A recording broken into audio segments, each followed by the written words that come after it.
이 시간 저와 여러분의 마음속에 현대 진리가 명각되기를 바랍니다. 노아 시대 때 현대 진리는 방주로 들어가라는 말씀이었습니다.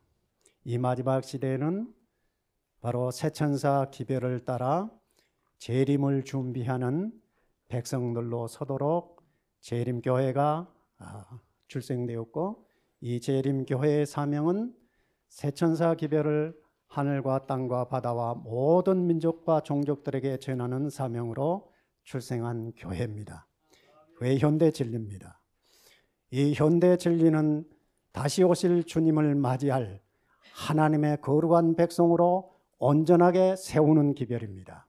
죄를 이기하는 기별이고 율법의 완전한 순종을 이루며 사는 하나님의 거룩한 형상으로 만드는 기별이 바로 셋째 천사의 기별 가운데 지금 선포되고 있습니다. 오늘 저는 조사심판이라는 이 내용을 가지고 함께 말씀을 생각하기를 원합니다. 지난 주간 저는 재림교회의 사명이 무엇인지 정말 중요한 마음의 심각한 생각을 하게 되었습니다. 새천사 기별은커녕 바벨론으로 치부되고 있는 개신교에서도 들어볼 수 없을 만큼 내용이 빈약했습니다. 제 마음이 정말 괴로웠습니다. 너무 힘들었고 백성들을 생각할 때, 교인들을 생각할 때 너무 마음이 아파서 온종일 저는 눈물을 흘렸습니다. 하나님께서 저와 같은 사람을 바벨론 교회에서 불러내셔서 영원히 썩지 아니하고 쇠하지 아니하고 멸하지 아니할 주 예수 그리스도를 믿는 믿음의 권세를 저에게 주신 것은 이 마지막 때에 몸만, 외식만, 모양만 갖추는 그런 재림 신자가 아니라 그리스도 예수의 진리로 새로 지음을 받은 옛사람, 새사람으로 완전하게 서서 주 예수 그리스도의 형상을 온전하게 드러내는 백성 만들어 예수의 재림을 맞이할 수 있도록 백성들을 인도하라는 간곡한 불같은 명령을 저는 받았습니다. 그러므로 저는 재림 신앙을 접할 때 바로 제 자신을 새 천사로 그렇게 각인했습니다. 하늘에 떠돌아다니는 천사가 아니라 바로 내 자신이 새 천사인 것을 그냥 알았습니다. 그것은 재림교회에 주어지는 영원한 죄를 승리하고 승리할 수 있는 기별을 바로 저는 예언의 성경을 통해서 접했기 때문에 그렇습니다. 재림교회가 가지고 있는 진리는 이제까지 역사 속에서 만나보지 못했던 영원한 복음이요, 영원한 지혜요, 능력의 복음인 것입니다. 그러므로 저와 여러분은 지금 주 예수 그리스도의 재림이 심각하게 가까이 와 있는 시기에 어떻게 서야 할 것인가, 지금 상황이 어떤 것인가, 이것을 좀 이 조사심판을 통해서 한번 생각해 보기를 원합니다. 제가 처음 재림신앙을 접하였을 때 가장 혼란스럽고 이해할 수 없는 내용이 바로 조사심판이었습니다. 저는 평생 동안 50년 가까이 교회 생활을 했지만 처음 들어본 내용입니다. 너무 신기하고 너무 이상하고 이게 무슨 의미인가? 이 재림교회가 가지고 있는 이 조사심판이 무엇인가? 호기심이 대단히 컸습니다. 일단 저는 이것을 진리로 받기 전에 재림교회가 가지고 있는 이 독특한 그리고 핵심적인 진리에 대해서 알아보기를 원해서 5년여 동안 집중적으로 나름대로 연구를 했습니다. 연구를 하고 재림교회와 개신교회가 가지고 있는 공통점과 차이점을 확실하게 이해하였습니다. 공통점에 대해서는 여러분들 다 이해하고 있으리라 생각하고 간단하게 그 차이점 6가지가 무엇인지를 설명드리겠습니다. 첫째, 재림교회는 율법주의인가? 둘째, 재림교회가 주장하고 있는 조사심판은 과연 성경적인가? 그리고 재림교회가 믿고 있는 안식일, 제7일 안식일이 바른 안식일인가? 셋째, 재림교회가 가지고 있는 진리 가운데 유일하게 세상에서 없는 진리가 건강기별입니다. 건강기별. 그 다음 네 번째, 영혼 불멸 사상이 과연 성경적인가? 이런 것들의 차이점에 대해서 저는 나름대로 연구를 했습니다. 연구한 결과 답을 다 얻었습니다. 이 모든 재림교회가 가지고 있는 독특한 진리들은 새로운 것이 아니다. 잠시 가장 중요한 내용 하나 빠뜨렸습니다. 예언의 신이 무엇이냐? 예언의 신이 무엇이냐? 그리고 예언의 신을 기록한 엘렌 화이트는 어떤 사람이냐?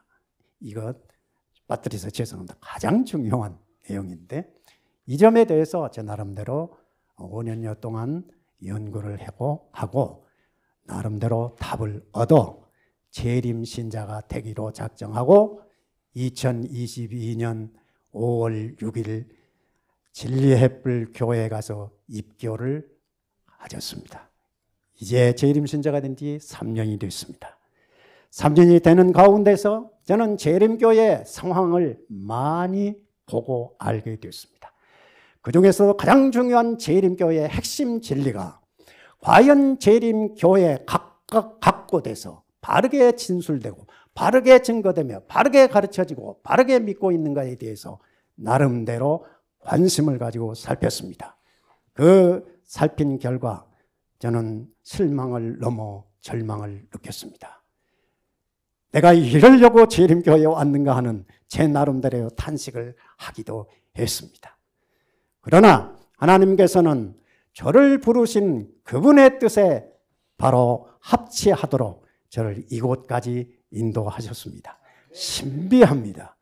신비합니다. 이 모든 과정은 하나님께서 바로 저에게 주신 이 기별이 어떤 기별인가를 제 마음속에 깊이 되새기게 하셔서 여기까지 인도하셔서 저는 이 임마누엘 동산을 통하여 제가 이전에 의문 가졌고 제가 그렇게도 소망을 가졌고 그렇게도 깨닫고 그렇게도 살고 싶었던 주 예수 그리스도를 믿는 믿음 안에서 오는 영원한 능력과 지혜와 지식과 기쁨과 그리고 승리를 마음에 확신하게 된 것입니다.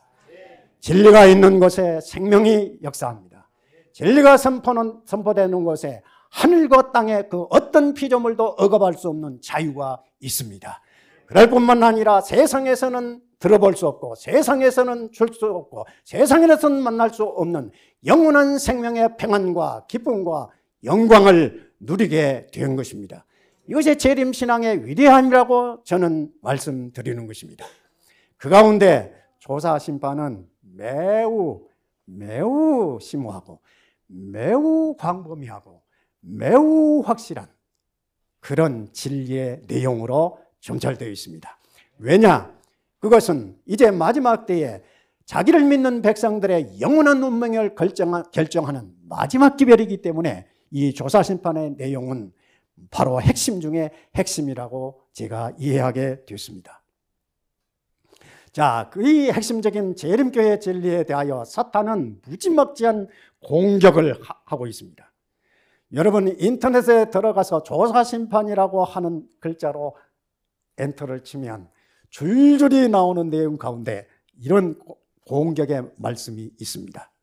조사심판은 안식교회의 가장 중요한 교리 중에 하나이지만 맞기는 맞지요? 가장 중요한 교리의 하나입니다. 그러나 이거는 비성경적이다.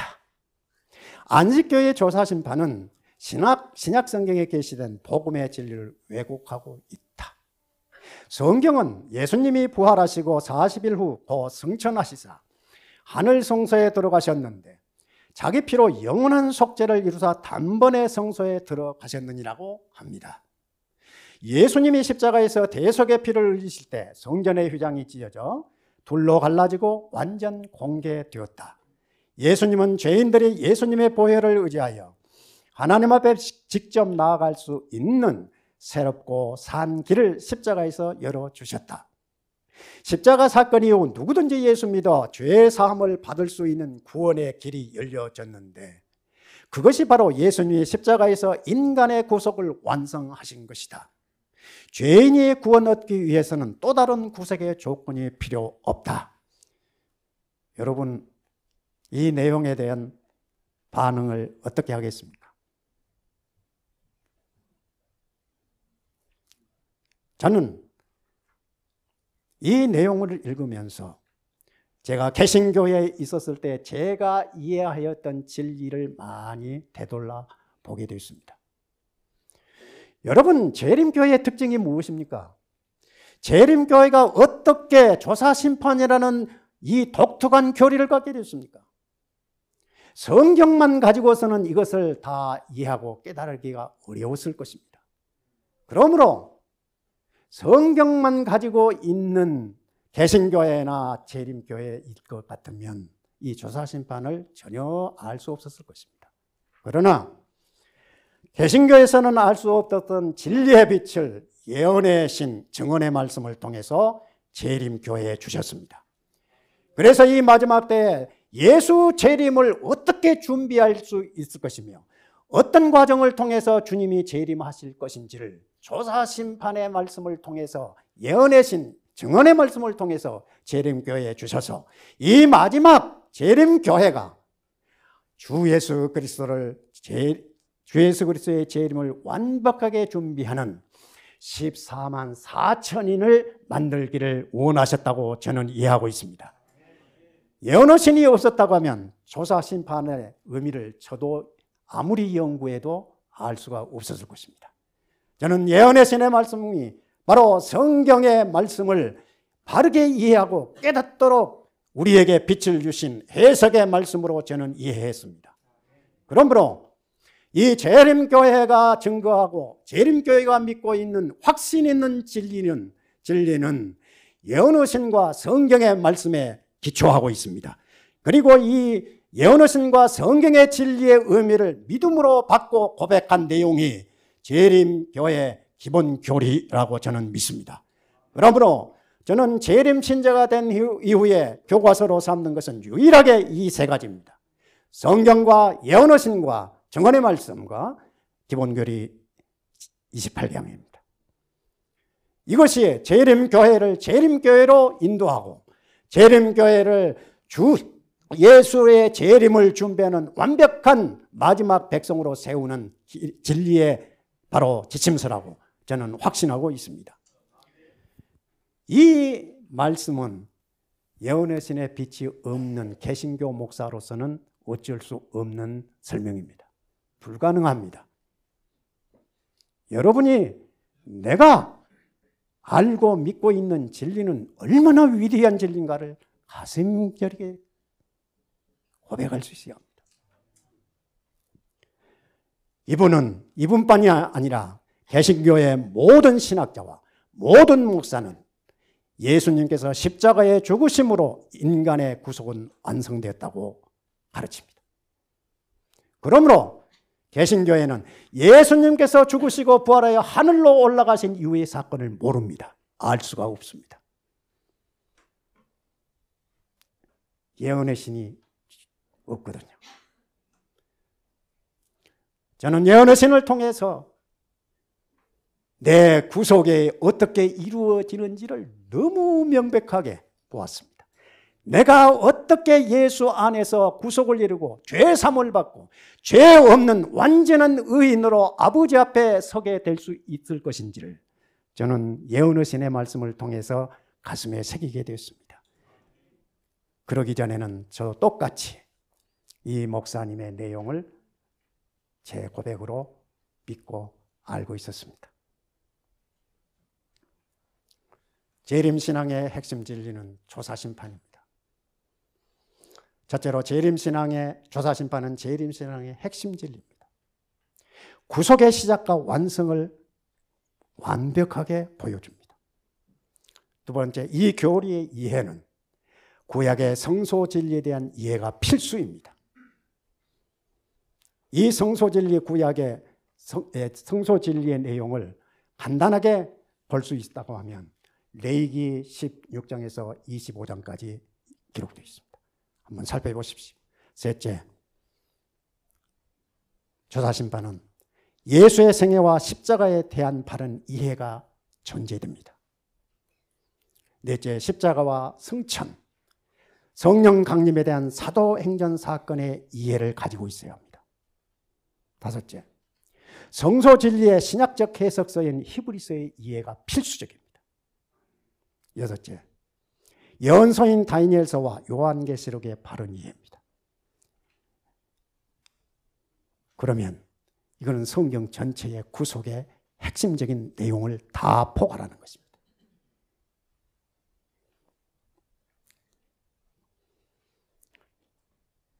개신교에서는 조사심판을 듣도 보도 못한 재림교회가 만들어낸 이단적 사상이라고 보는 겁니다. 그리고 비성서적이라고 보는 것입니다. 저는 결코 아니라고 확신 있게 말합니다. 조사심판에 대한 성경의 기록을 잠시 살펴보겠습니다.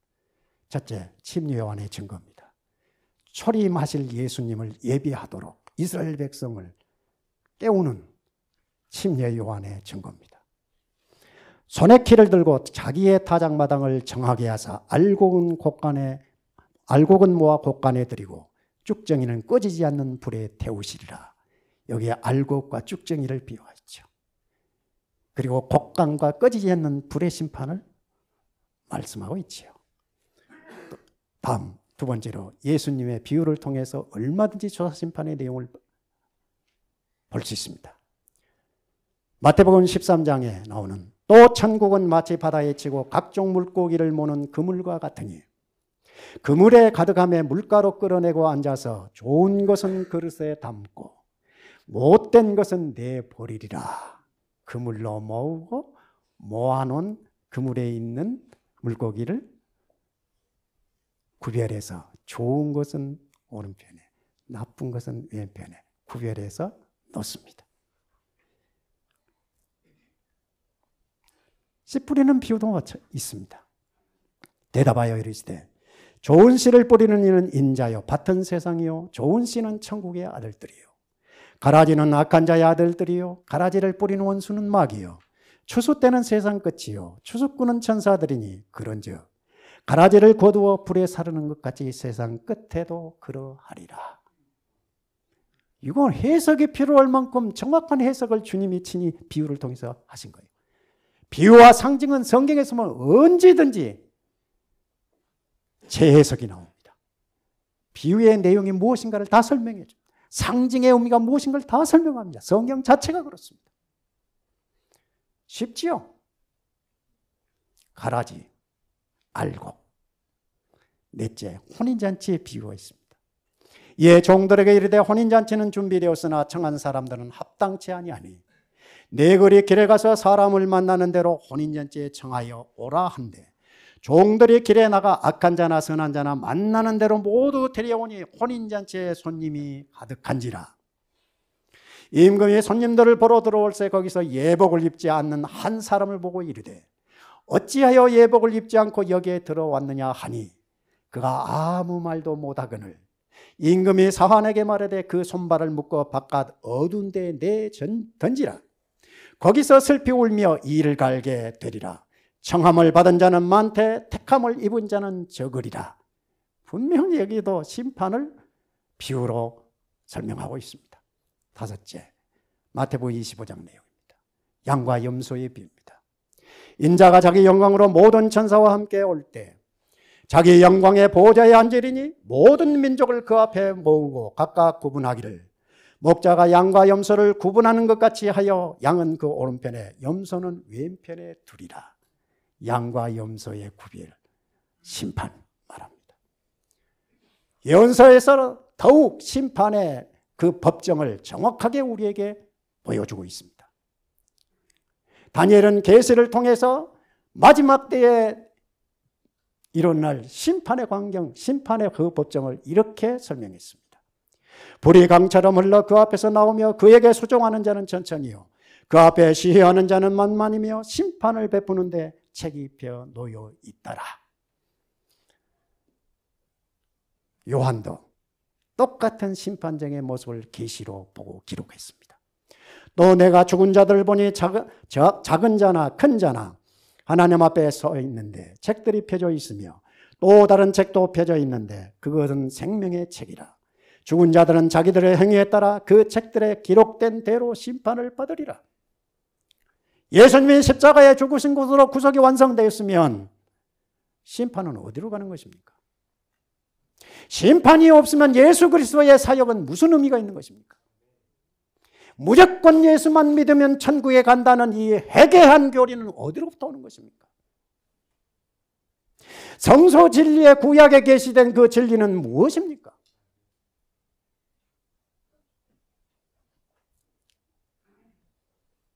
예수 그리스도의 구속 사역은 이미 구약의 계시를 통해서 모형적으로, 상징적으로, 표상적으로 이스라엘 백성에 다 계시되었습니다.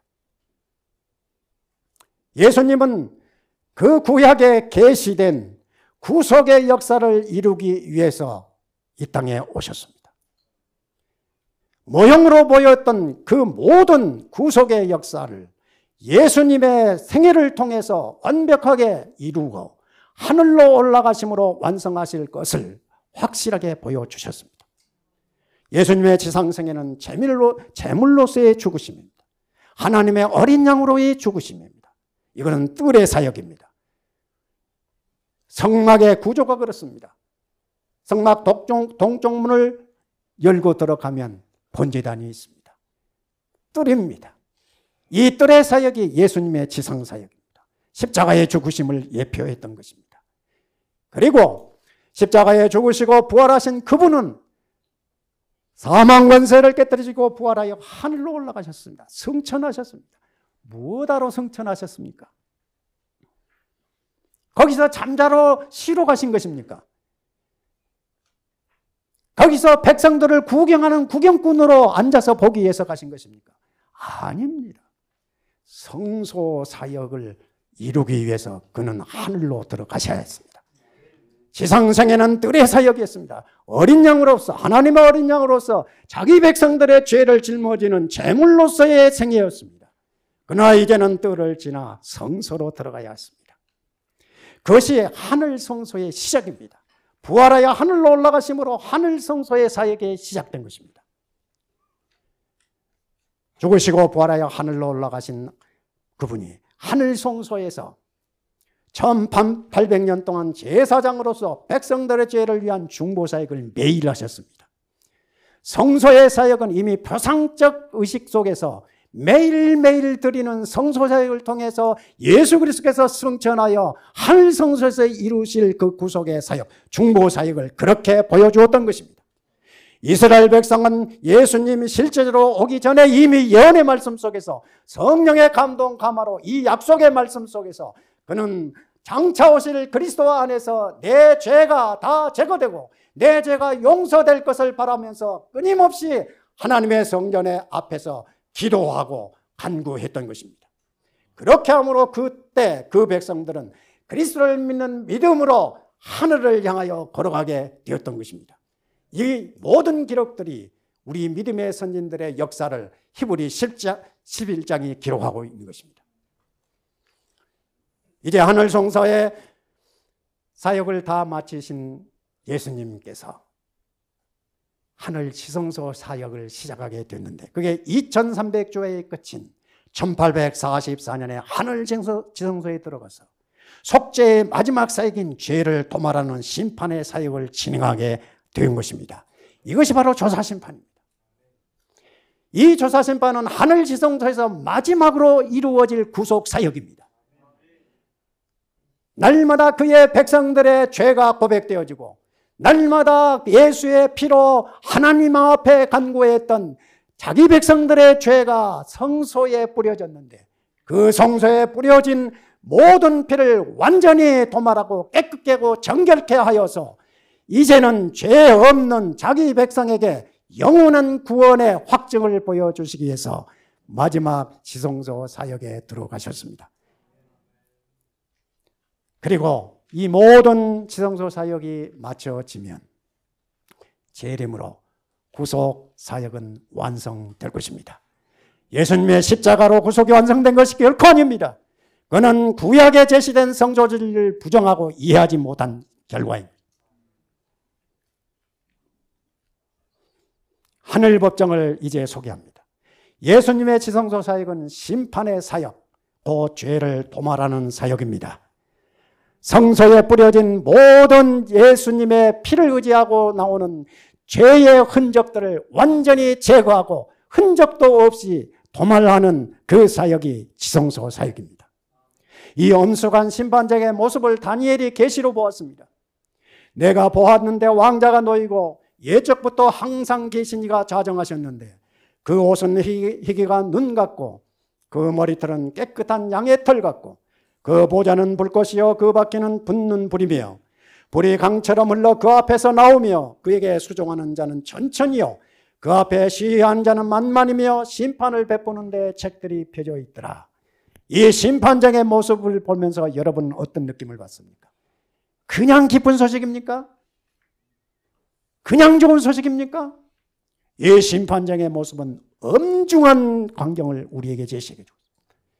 그렇기 때문에 그 심판의 두려움을 여기는 그 머리털은 깨끗한 양털 같고 그 보좌는 불꽃이고 그 바퀴는 불이 붙는 불이고 불이 강처럼 흐르는 것처럼 보여진 것입니다. 그 불 앞에 어떤 죄일지라도 견딜 수 없는 것을 분명히 이 심판장의 모습을 통해서 보여주는 것입니다. 이 심판이 시작되었음을 선포하는 것이 바로 첫째 천사의 기별입니다. 이것이 2300주야 끝인 1843년에 1843년 44년에 선포된 첫째 천사의 기별이 조사심판의 기별인 것입니다. 또 다른 천사가 공중을 날아가는데 땅에 거주하는 자들 곧 모든 민족과 종족과 방언과 백성에게 전할 영원한 복음, 다시는 없을 영원한 복음, 이제까지 6천년 동안 자기 백성과 세상에 증거됐던 복음의 모든 내용이 하나로 결집돼서 하나로 완성되질 영원한 복음, 이것을 전하는 것이 새 천사 기별이에요. 첫째 천사의 기별. 그가 큰 음성으로 이르되 하나님을 두려워하고 그에게 영광을 돌리라. 이는 그의 심판이 시간이 이르렀습니다. 하늘과 땅과 바다와 물들의 근원을 만드신 이를 경배하라. 창조주를 경배하도록 마지막 기별이 온 것입니다. 많은 교회와 많은 백성들이 창조주를 기념하는 기념일, 제7일 안식일을 잃어버린 것입니다.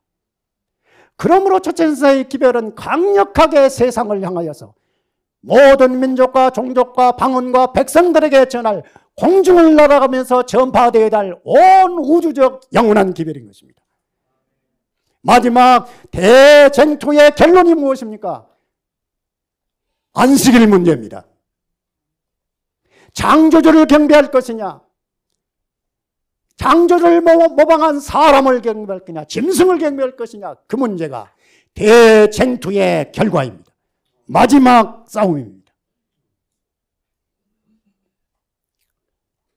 심판을 위하여 정하진 때, 곧 2300주화가 마치는 1844년에 조사심판과 죄를 도말하는 사업이 시작되었습니다. 그리스도의 이 이름을 불러온 모든 사람들은 다 이 엄격한 심사를 거쳐야 합니다. 조사심판은 저 불신자들을 위한 심판이 아닙니다. 예수를 믿는다고 하는 공언하는 백성들의 죄를 심판하는 것입니다. 누가 과연 예수를 바르게 믿고 있고 누가 그 마음판에 하나님의 영원한 생명의 법인 율법이 새겨졌으며 그의 말과 행동과 삶이 율법에 일치된 삶을 살고 있는지를 조사하는 것이 조사심판입니다.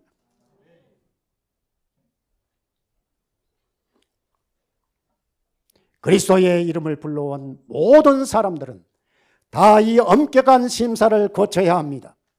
천사들은 믿는다고 공언하는 백성들의 말과 행동과 사상과 마음을 샅샅이 오류 없이 정확하게 기록하여 왔습니다. 그리고 지금도 기록하고 있습니다. 그러므로 생각으로라도 악한 것을 생각하지 말아야 합니다. 말로라도 악한 말을 해서는 안 됩니다. 행동은 말할 것이 없어. 마음이 그리스도 예수의 성령으로 새로워지고 마음이 그리스도의 말씀으로 완전하게 서 있으면 어떤 권세도 어떤 사탄의 유혹도 어떤 능력도 우리를 넘어지게 할 수 없습니다. 마음이 하나님의 지성소입니다. 여러분과 저의 마음을 누구에게 바치냐에 따라서 생애는 달라지는 것입니다. 여러분과 나의 마음이 그리스도께 복종하는 마음이 된다고 하면 그리스도의 말씀이 우리의 마음판에 새겨져서 우리의 마음이 되고 생각이 되고 우리의 삶이 될 것입니다. 그러함으로 그리스도와 내가 하나가 되는 것입니다. 하나님의 계명과 일치되는 생애를 하는 것입니다. 이것이 그리스도 예수 안에 있는 믿음으로 말미암는 의의 기별올지다. 조사심판은 이 기별로 생애하고 있는 백성이 과연 누군가를 조사하는 심판하는 것입니다. 죄를 이기고 있습니까? 율법에 순종하는 삶을 살고 있습니까? 사탄은 하나님을 믿는다고 하는 백성들의 마음속에 이것을 흐트러놨습니다. 우리가 예수 믿음으로 구원을 얻었지만 아직은 율법의 완전한 순종이 불가능하다. 내가 주를 사랑하고 주를 경배하고 내가 안식일을 지켜 하나님의 의의 백성이 되었지만 끊임없이 유혹이 올 때 실수하고 넘어져서 좌절한다. 그러나 예수 그리스도의 십자가에 피 의지하여 기도하면 죄가 용서되고 이 삶이 계속될 때일지라도 하나님은 우리를 그리스도 예수 안에서 불쌍히 여기시고 긍휼히 여기셔서 우리를 하늘로 데려갈 것이라고 하는 매우 교묘한 속임수로 기만을 했습니다. 율법에 일치된 것이 아니면 의가 아닙니다.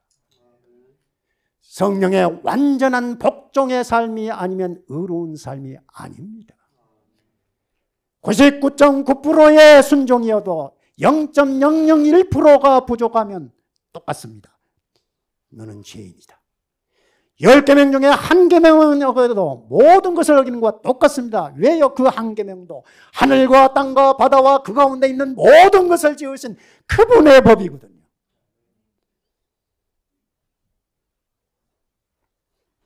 그리스도의 이름을 불러온 모든 사람들은 다 엄격한 심사를 거쳐야 합니다. 산자들과 죽은 자들이 다 같이 자기 행위에 따라 책들에 기록된 대로 심판을 받을 겁니다. 하나님의 기분 따라 심판하지 않습니다. 다니엘서 8장 14절. 이것이 처치천사의 기별과 일치합니다. 다니엘 18장 14절에 2300주야까지니 그때의 성소가 정결함을 입으리라 한 말씀과 하나님을 두려워하며 그에게 영광을 돌리라 이는 그의 심판의 시간이 이루었음이라고 한 처치천사의 기별은 다 같이 지성소 안에서의 그리스도의 봉사하고 조사심판을 가리키는 것입니다. 제7일 안식일 예수 재림교회의 출생이 바로 여기에 근거합니다. 역사의 마지막에 심판의 시간이 이르렀음을 온 땅에 증거하므로 백성들로 주 예수의 재림을 준비하도록 촉구하는 마지막 기별이 바로 새천사의 기별이고 이 새천사의 기별을 증거하는 마지막 나무머리로 재림교회가 출생된 것입니다. 그러므로 재림교회의 정체성은 바로 새천사 기별을 증거하는 것입니다. 이것이 없으면 개신교와 똑같습니다. 재림교회 간판이 우리의 구원을 보증하지 않습니다. 재림 신자에 속했다고 구원이 보증되는 것 결코 아닙니다. 재림교회 목사로서 평생을 모든 것을 다 바쳐 헌신했다는 것이 보증이 아닙니다. 누가 새천사 기별을 내 생명의 마지막 기별로 마음에 받고 순종의 걸음을 걸어가고 봉사하느냐? 삶으로 열매로 보여줘야 합니다. 하나님의 백성들은 성소 문제와 조사 심판에 관한 문제를 분명히 이해해야 합니다. 그들은 크신 대제사장의 위치와 사업에 대하여 그들 스스로 알아야 됩니다. 각자가 연구해야 돼요. 설교 듣는 것은 부족합니다. 절대로 개인이 조사 심판의 내용을 연구하고 공부해요. 여러분의 마음속에 새기시고 여러분의 마음에서 이것이 능력으로 역사하고 이것이 나침반이 되어 걸어가는 생애의 원칙이 되어야 합니다. 그렇지 못하면 이 시대에 필요한 신앙을 활용하거나 하나님께서 그들에게 차지하기를 바라시는 그 위치를 채우지 못할 것이다. 타락한 천사의 자리를 채우는 것이 여러분과 저의 자리입니다. 각 사람의 영혼을 구원하든지 잃어보든지 할 것입니다. 각자가 어떻게 믿고 어떻게 생각하고 어떻게 살아가는 애가 각자의 운명을 결정하게 되어 있습니다. 각 사람은 크신 재판장을 직접 대면하여 서지 않으면 지금 서고 있습니다. 그러므로 심판이 시작되어 책들이 펴질 것과 마지막 날에 자신의 운명이 결정되는 자리에 서야 할 엄숙한 광경에 대하여 각 사람은 다니엘과 같이 자주 심사숙고해야 합니다. 심각하게 나를 살펴야 합니다. 나는 과연 죄 없이 살고 있는가? 나는 과연 하나님의 계명에 순종하는 삶을 살고 있는가? 나는 과연 예수로 살고 예수로 죽는 예수 믿음을 가지고 있는가? 자신에게 물어보시기 바랍니다. 흔들리는 갈대처럼 이런저런 유혹이 오면 넘어가고 이런저런 염려와 근심거리가 생기면 흔들리고 똑같이 세상에 속한 사람처럼 그렇게 살고 있어서는 절대로 마지막 때 예수의 얼굴을 보기가 어려울 것입니다. 조사심판은 성소정결이고 죄의 도말입니다. 우리 자신이 성소입니다. 우리 마음에 죄가 사라지는 성소정결을 경험해야 할 중요한 내용입니다. 여러분, 죄사함을 받은 경험이 있으십니까? 여러분, 구속을 따르는 옛사람의 본성을 버린 경험이 있으십니까? 그리고 새사람 된 경험이 있으십니까? 이것이 없이는 조사심판의 내용을 아무리 다 달달 외우고 알고 있어도 의미 없습니다. 1844년에 우리의 대제사장인 예수 그리스도께서는 하늘 지성소에 들어가셨습니다. 죽은 의인들의 생애가 하나님 앞에서 조사를 받고 있습니다. 이 일이 끝나면 살아있는 자들에게 심판이 선고될 것입니다. 이 엄숙한 순간이야말로 얼마나 고귀하고 얼마나 중대합니까? 우리들 각자의 심판 문제는 하늘 법정에서 미결 상태에 지금 놓여 있습니다. 지금 죽은 의인들의 심판이 진행되고 있고 살아있는 우리의 심판은 시작되기 직전에 있습니다. 우리는 개인적으로 육체를 가운데서 백성들은 하나님 앞에서 저희 영혼을 스스로 괴롭게 해야 합니다. 이것이 구약의 이스라엘 백성들이 대속죄의 일에 취했던 자세였습니다. 저희의 죄가 도말함을 받게 하여 자복하여야만 합니다. 여러분, 자복은 모아가지고 어느 날 정해서 자복하는 게 아닙니다. 순간순간 끊임없이 유혹이 오고 내 마음에서 올라오는 악한 생각과 습관, 이 모든 것들이 나를 넘어지게 하는 죄악의 뿌리입니다.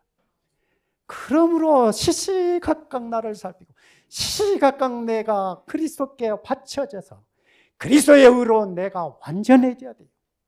그렇지 않으면 온전하지를 못해요.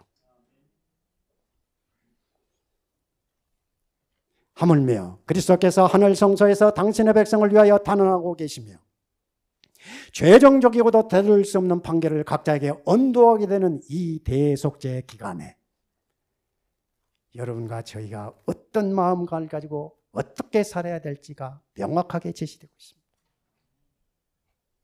지금 우리는 대속죄일에 살고 있습니다.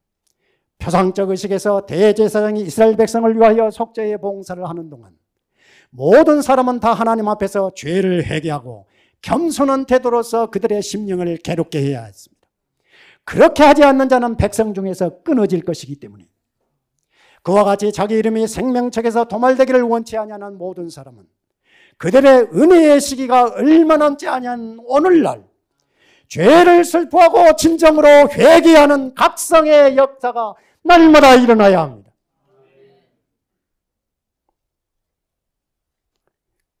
그들은 심각하고 철저하게 마음을 살펴야 합니다.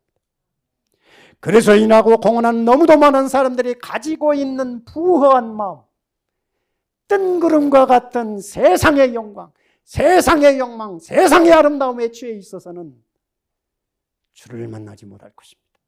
경박한 정신은 버려야 합니다. 무엇을 먹을까 입을까 마실까로 매여서는 안 됩니다.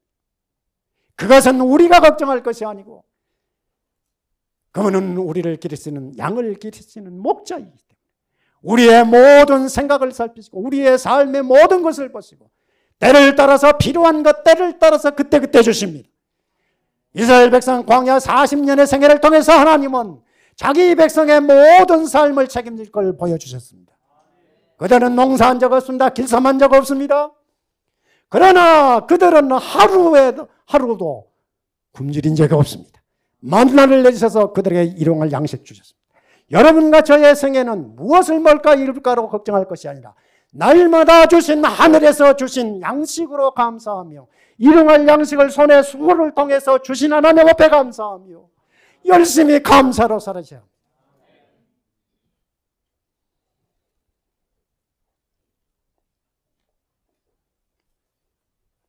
예수 믿음이 율법을 완전한 순종으로 이끕니다.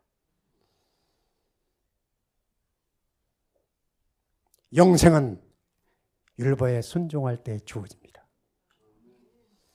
그러나 이는 결코 믿음을 약화시키지 않습니다. 영생은 에덴에서나 지금이나 동일하게 계명에 대한 순종을 조건으로 약속된 것입니다. 영생은 무조건 주어지지 않습니다. 예수만 믿으면 다 된다. 그것처럼 기만적인 설명이 없습니다. 율법은, 영생은 율법에 순종할 때 주어진 약속입니다. 하나님의 약속입니다. 그러나 인류는 율법을 범함으로 죄인이 되었고 죄인은 스스로는 결코 율법을 순종할 수 없어 영원히 죽을 수밖에 없게 되었습니다. 이 죄인들을 죄에서 구속하시기 위하여 하나님의 아들이 죄 있는 육신을 입고 이 땅에 죄인들의 대성물로 오셨습니다. 단순한 대성물이 아니라 죄인들의 연약함을 그분의 본성으로 가진 육신이 됨으로 타락한 인류를 죄에서 구원하시기로 하신 것입니다.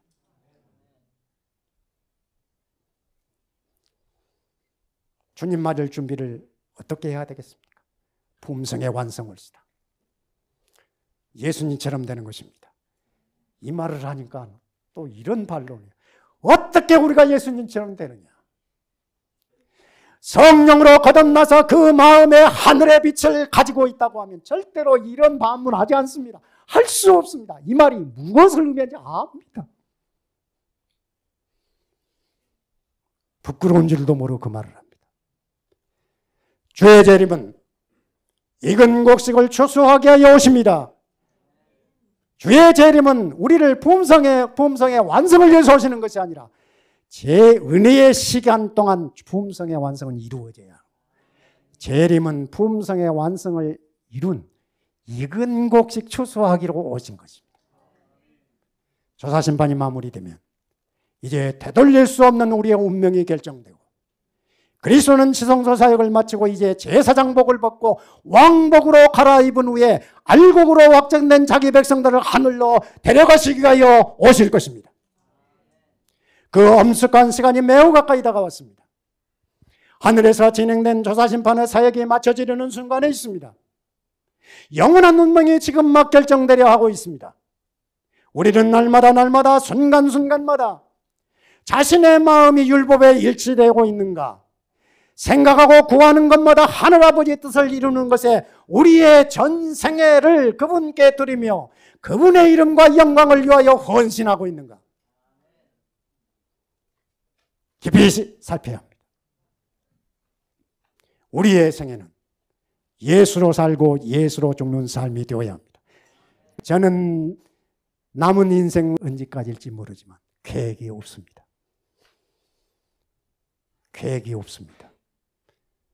제 70여 년의 인생 속에서 내가 세운 계획은 의미가 없다는 것을 알기 때문에 그렇습니다. 내가 그분께 드리면 그분이 내 인생을 책임지고 내 걸음을 지도하시고 나를 보호하시고 그분의 보좌에까지 이르게 하실 것을 믿기 때문에 그렇습니다. 그러니 마음의 평안이에요. 쓸데없는 것으로 염려하고 근심할 필요가 없어요. 몸이 가버요. 생각이 가버요. 그러니 영혼과 육체가 그리스도 말미암는 은혜의 활기를 받음으로 활기차게 살아갑니다. 활기차게 살아갑니다. 누가 이걸 알겠습니까? 인간으로서 예수의 생애는 그를 믿는 백성들의 생애가 되는 모본입니다. 예수께서 십자가의 죽으심은 그를 믿는 백성들의 죄를 짊어지는 대속의 죽음이었고, 그분의 전생에는 자기 뜻을 이루는 삶이 아닌 아버지의 뜻을 이루는 삶으로 의를 획득하여 그를 믿는 백성들에게 선물하셨습니다.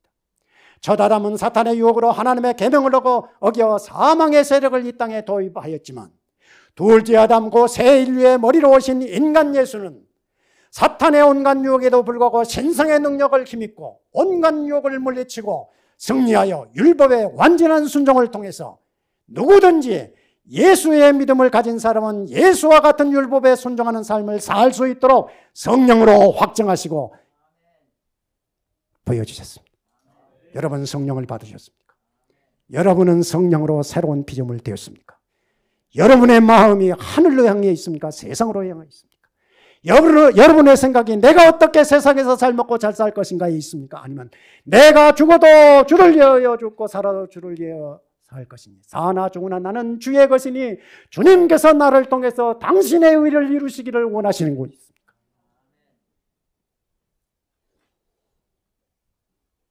말씀을 마치겠습니다. 지금 우리의 삶은 율법에 일치된 삶이어야 합니다. 우리의 품성이 그리스도를 완벽하게 반사해야 합니다. 이 일은 성령의 도우심이 없이는 불가능합니다. 계명에 순종하는 삶은 성령의 완전한 굴복으로만 가능합니다. 계명에 일치된 삶의 열매가 바로 품성의 온전함입니다. 그러므로 성령을 얼마나 구해야 하겠습니까? 얼마나 나를 그리스도께 복종해야 하겠습니까? 얼마나 내 죄를 회개해야 되겠습니까? 얼마나 죄를 미워해야 되겠습니까? 제거해야 되겠습니까? 신성의 능력을 힘입고 전생애를 사신 예수님처럼 우리 역시 날마다 자신을 십자가에 못 박고 기도와 헌신의 삶으로 그리스도의 발자취를 따라 걸어갈 때 우리의 품성이 그리스도를 닮은 품성으로 꼴지워질 것입니다. 이 일을 시작하신 분께서 저와 여러분의 발걸음을 이 거룩한 길로 인도하실 줄로 확신하면서 말씀을 마치겠습니다. 죄와 사망의 그늘 가운데서 우리가 어디서 와서 무엇을 하다 어디로 가는지도 알지 못하고 사망의 권세에 짓눌려 죄의 종으로 영원한 죽음의 걸음을 걸었던 저희들, 만세전에 주 예수 안에서 우리를 택하시고 때가 되매 예수를 십자가에 죽으심을 통하여 우리의 죄를 사하시고 이제 하늘 보좌로 승천하신 예수님께서 우리의 죄를 도말하시기 위하여 마지막 심판의 사역을 하고 있는 이 시간에 주의 부르심을 받는 백성들이 믿음으로 주님과 함께 지성소 앞에서 우리의 죄를 탄원하며 회개하며 죄를 미워하는 이 마음으로 하나님의 거룩한 의를 구하고 그 의를 생명으로 삼도록 말씀으로 성령으로 인도하여 주신 아버지 진심으로 감사합니다. 우리의 영혼을 불쌍히 여기시고 다시는 옛사람으로 돌아가지 않게 하옵소서. 육신의 정욕과 목의 정욕과 세상의 자랑에 매이지 않게 하옵소서. 진리의 말씀과 성령으로 우리의 마음을 굳게 하시고 진리 위에 굳게 서서 하늘의 영광의 소망을 맛보며 승리하는 우리 모든 믿음의 가족들 되게 하여 주옵소서. 날마다 우리 자신을 아버지 앞에서 살피게 하옵소서. 우리의 마음과 생각을 살피게 하셔서 점도 없이 흠도 없이 온전한 의로 아버지 앞에 서는 저희들 다 되게 하여 주시옵소서. 이 거룩한 백성들 날마다의 삶 속에서 율법에 순종하는 삶이 되게 하시고 저들의 모든 삶에서 아버지의 이름이 증거되게 하시고 하늘의 영광이 빛나게 도와주시옵소서. 아멘. 주님으로 말미암아 이 능력을 능히 경험하면서 승리의 걸음을 걸어가는 우리 모든 가족들 되게 하여 주시옵소서. 아멘. 저들의 산업 위에, 저들의 가정 위에, 저들의 마음밭에 우리 주님 하늘의 신령한 복으로 풍성히 채워 주시옵소서. 그래서 날마다 감사로 살게 하시고 하나님께 찬송하는 삶이 되게 하여 주옵소서. 연약한 우리 백성들 기억하여 주옵소서. 육신의 질병으로 고통 중에 있는 병자들을 기억하여 주옵소서. 마음에 여러 가지 근심과 염려가 있는 백성들 하감하여 주시고 저들의 마음에 치유의 역사를 베풀어 주시옵소서. 이제는 주 예수 그리스도의 이름과 성령의 교통하심이 오늘 아버지 앞에 올라와 조사 심판의 진리를 통해서 우리 자신을 깊이 살피며 하나님의 의에 이르러 가기를 간절히 소망하는 우리 모든 믿음의 가족들 머리머리 위에 저들의 가정과 저들의 자녀손과 저들의 산업 위에 이제와 영원토록 함께 하옵시기를 주 예수 그리스도의 이름으로 간절히 축원하옵나이다. 아멘.